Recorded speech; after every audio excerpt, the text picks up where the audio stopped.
भी हमारे काफी मेहनती हैं। मैं उनसे रिक्वेस्ट करूंगा कि वो अगर यहाँ मंच के पास हैं तो वो 2 मिनट के यहाँ आए और हमारे ब्लॉक मैत्रा की मैं बोलूंगा कि ब्लॉक प्रेसिडेंट या कोई ब्लॉक को रिप्रेजेंट करता है वो मैं ज्यादा बोलना नहीं चाहता इस वक्त, क्योंकि सभी लोग हैं, भीड़ बड़ी है बोलने की, मगर टाइम नहीं है। तो अपनी बारी तो उन्होंने खेल दी। जब आजाद साहब की बैटिंग आई, उन्होंने एक छोटी सी सोच रखने वाली हर टाइम ये सोचती रहती हूँ कि हर माँ बाप का एक सपना होता है कि हमारे बच्चे पढ़ लिख कर एक अच्छी मंजिल हासिल करें।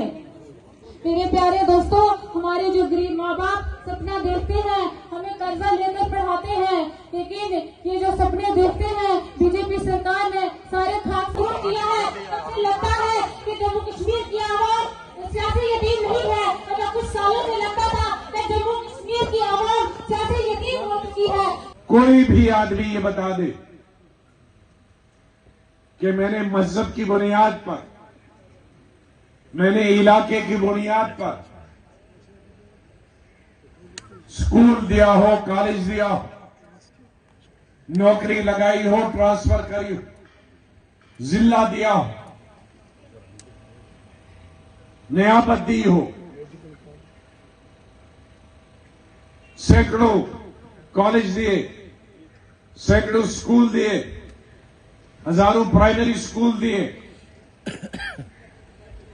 बल्कि मैंने कहीं कहीं जहां हमारे हिंदू भाई होते थे इलाकों में, मैं डिस्ट्रिक्ट डोडा की बात करता हूं, आर और पार वाले, जब वो मुझे मिलते थे, जी हम तो थोड़ा दूसरी तरफ बीजेपी साइड वोट देते हैं तो हमारे दूसरी पार्टी वाले जीतते हैं, वो हमारे साथ। सबसे पहले मैंने उनकी सड़कें और पुल बनाए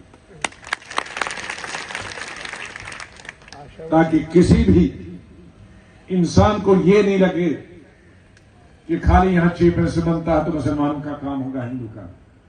मैंने पहली तकरीर में सोपर में कहा कि चीफ मिनिस्टर है, मैंने कहा था मेरी काबीना में अगर कोई मंत्री धर्म के आधार पर सड़क बनाए, धर्म के आधार पर स्कूल बनाए, धर्म के आधार पर कोई काम करे और पार्टी के आधार पर काम करे, उसे मेरी कैबिनेट से इस्तीफा देना चाहिए। और अगर कोई ऑफिसर भी धर्म के नाम पर करेगा, उसको भी जाना चाहिए मेरी सरकार में कोई गुंजाइश। जो जिसकी जरूरत है वो कांग्रेस, उस वक्त मैं कांग्रेस में था, वो कांग्रेस वाला हो, नेशनल कॉन्फ्रेंस वाला हो, पीडीपी वाला हो, वो बीजेपी वाला हो, आरएसएस वाला हो। बहुत सारे लोगों ने कहा सोपुर में आपने आरएसएस का नाम दिया, उसे गिलानी साहब। मैंने कहा फिक्र नहीं करूंगा, मैंने कहा हुर्रियत का भी अगर कोई है इस स्टेट का, उसे पानी की जरूरत है, हम प्यासा नहीं मार सकते। उसको डॉक्टर की जरूरत है, हम उसको डॉक्टर के दवाई के बगैर मार नहीं सकते। सियासी तौर पर हम उसके दुश्मन है हमारी सियासत, लेकिन एक हुक्मरान के काम रियाया के बराबर एक सलूक होना चाहिए।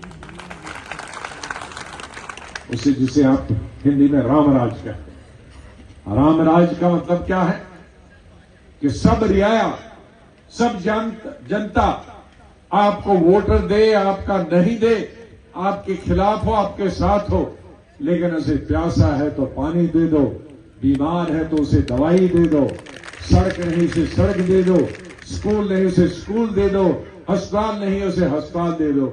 यही हिंदी में रामराज कहते हैं, और यही हमारे कुरान में भी और ये हमारे इस्लाम में भी है, मसावात, इंसाफ सबके साथ।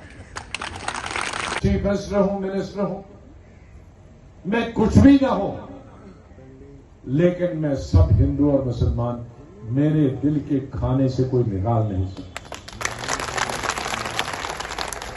इसलिए अगर कोई ये कहेगा कि गुलाम नबी आजाद मुसलमान है इसलिए वोट नहीं देंगे, मेरे लिए वो मौत के बराबर है।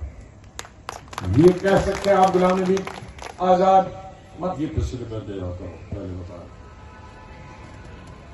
ये गुलाम नबी आजाद कहेगा निकम्मा है, नाकाबिल है, मैं बर्दाश्त करूंगा। लेकिन कोई कहेगा गुलाम नबी आजाद फिरका परस्त है, उससे बड़ी मेरे लिए कोई सजा नहीं होगी। क्योंकि मुझे 50 साल हिंदुस्तान में, मैं अपने आप को कभी कभी कहता था कि मैंने गलत प्रोफेशन लिया पार्टी हुकूमत में आने का। मुझे तो समाजवाद